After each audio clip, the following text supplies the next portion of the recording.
PR terbesar pemain timnas U17 Indonesia setelah selesai jalani pemusatan latihan di Jerman. Pelatih timnas U17 Indonesia Bima Sakti mengatakan, telah selesai menjalani program pemusatan latihan di Jerman sebelum tampil di Piala Dunia U17.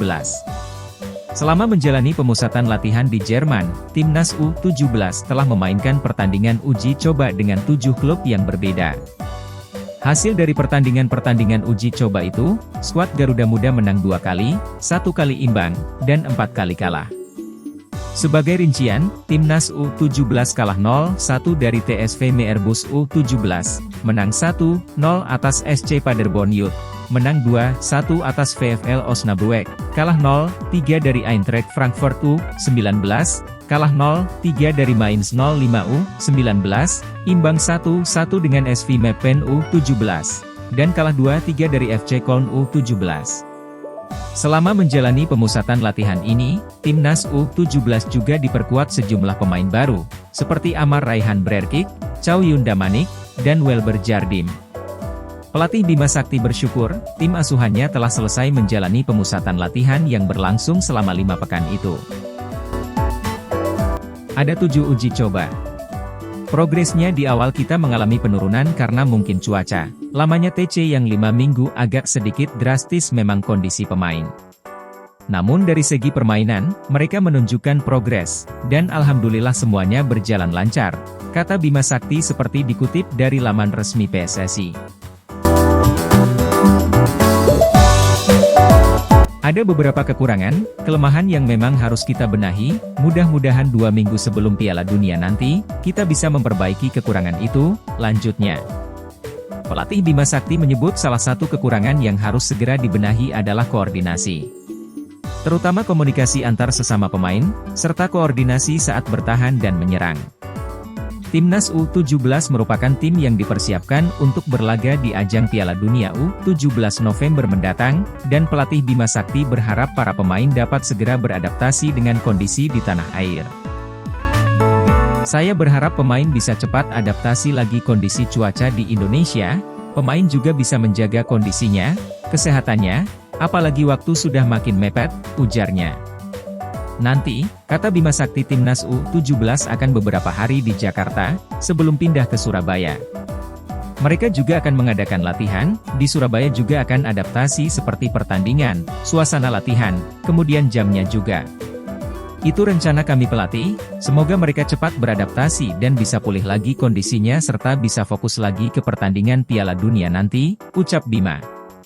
Bek timnas U17 Muhammad Iqbal Gwijangge menilai bahwa timnya masih harus mematangkan sektor serangan, agar dapat tampil lebih baik lagi di Piala Dunia U17. Kami masih harus matangkan lagi di attacking, final third dari tengah ke depan, attacking position juga kita harus tingkatkan lagi saat di Indonesia nanti, supaya lebih efektif dan efisien bermain bolanya waktu kami nanti menghadapi tim-tim seperti Ekuador, Panama dan Maroko, tutur Iqbal. Timnas U17 akan tiba di Indonesia pada Selasa ini, dan melanjutkan pemusatan latihan di Jakarta sampai awal November, sebelum kemudian berangkat ke Surabaya. Pada Piala Dunia U17, Indonesia menghuni grup A bersama Ekuador, Maroko, dan Panama. Pertandingan pertama Timnas U17 akan dimulai pada Jumat 10 November, dengan menghadapi Ekuador di Stadion Gelora Bung Tomo, Surabaya.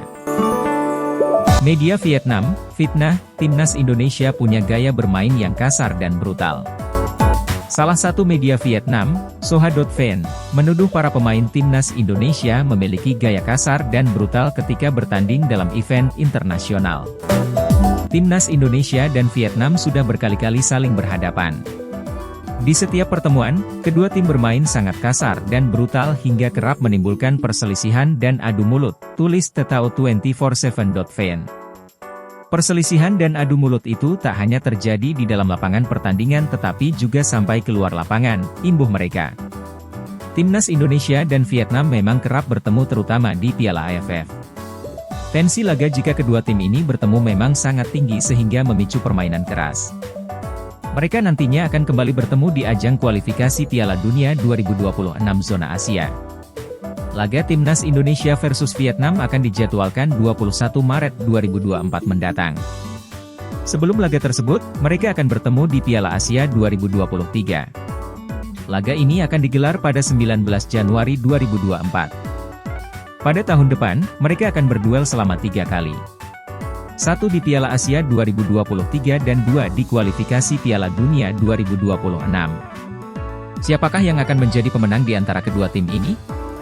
Menarik untuk ditunggu. 3 negara sudah tentukan pilihan, kandang timnas Indonesia masih misteri.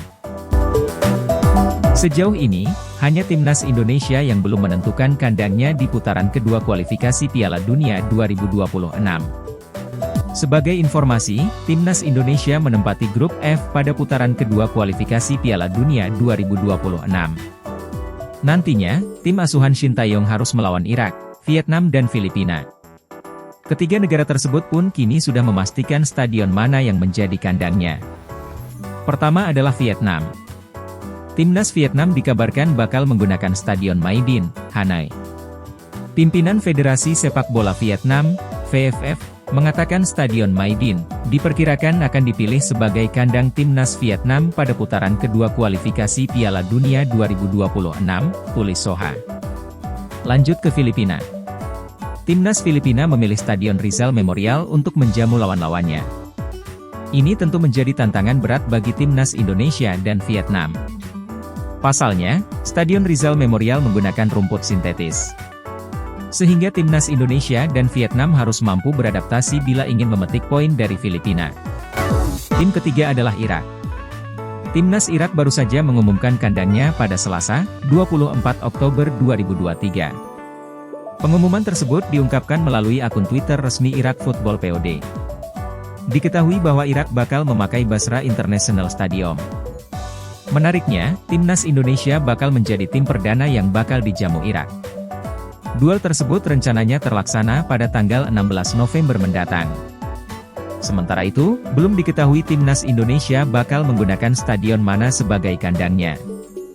Namun hal tersebut tak perlu dikhawatirkan karena timnas Indonesia masih memiliki waktu banyak untuk menentukan pilihannya. Seperti yang diketahui, timnas Indonesia baru akan menjalani laga di kandang sendiri pada bulan Maret tahun depan.